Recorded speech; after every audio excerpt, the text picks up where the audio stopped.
Jumpa kembali dengan saya Sony Firdaus. Pada kesempatan ini kita akan membahas mengenai floor stock atau persediaan barang. Komposisi dasar dari materi ini yaitu pertama, menganalisis stok floor sesuai SOP produk drink, food, fresh, dan kosmetik di supermarket, fashion, dan sport. Yang kedua, membuat laporan stok floor sesuai SOP produk drink, food, fresh, dan kosmetik di supermarket, fashion, dan sport.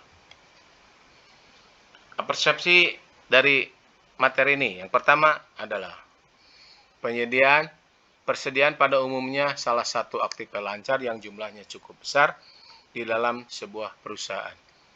Yang kedua, persediaan ialah sebuah faktor yang penting di dalam menentukan kelancaran operasi sebuah perusahaan.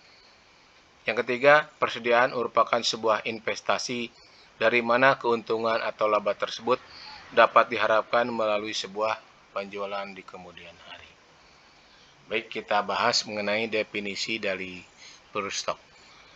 Floor stock atau persediaan barang ialah suatu aktivitas lancar yang meliputi barang-barang yang merupakan milik perusahaan dengan sebuah maksud supaya dijual dalam suatu periode usaha normal, ataupun persediaan barang-barang yang masih dalam pekerjaan sebuah proses produksi, maupun persediaan bahan baku yang juga menunggu penggunaannya di dalam suatu proses produksi.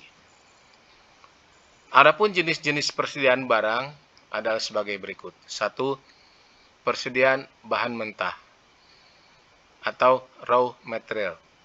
Contohnya besi, kayu, dan komponen lain.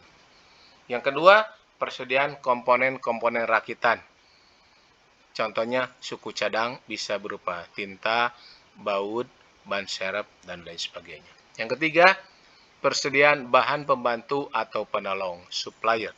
Diperlukan dalam proses produksi, tapi bukan barang jadi. Contohnya lem, gunting, pulpen, dan lain sebagainya. Yang keempat, persediaan dalam proses, yaitu barang yang sudah diolah tapi masih memerlukan proses lanjutan. Contohnya kain konveksi yang akan dijadikan sebagai bahan baku pembuatan baju.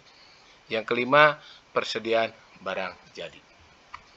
Selanjutnya, fungsi dari persediaan ada 3. Yang pertama, fungsi decoupling, yaitu fungsi perusahaan untuk mengadakan persediaan decouple dengan mengadakan pengelompokan operasi secara terpisah.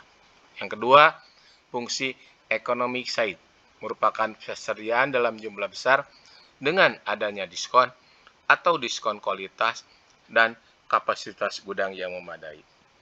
Yang ketiga, fungsi antisipasi merupakan persediaan jaga-jaga jika ada keterlambatan barang dari pemasok.